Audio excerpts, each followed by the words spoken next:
zakonisht algoritmi është ky që unë e konsideroj si algoritmi i përmbysur. Për shembull, njerëzit që japin më shumë, kanë dhënë më shumë kontribute politike, partijake, që kanë më shumë eksperiencë, janë njerëz shumë të nevojshëm për strukturat drejtuese të partisë, dhe ato ruhen.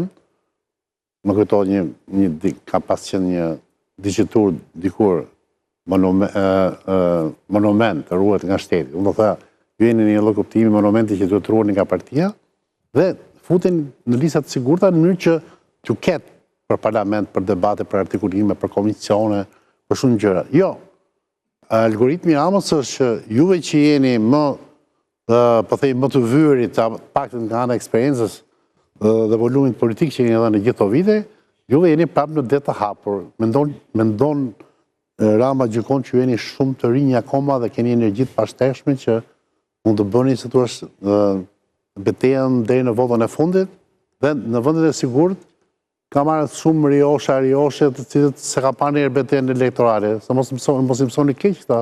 Ditë ju them që personalisht e kam filluar betejën time duke bërë 2 gara të forta për Bashkinë e Tiranës si staf i Edi Ramës dhe e kam filluar betejën time personale në një kod zgjedhor majoritar, ku kam garuar aso kohe kundër Bamir Topit, nënkryetari i Partisë Demokratike në atë kohë dhe njëkohësisht kryetari i grupit parlamentar të PD-s.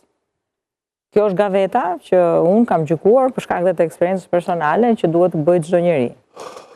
Thënë kjo, gjërat ndryshojnë, ka një dialektik tjetër sot.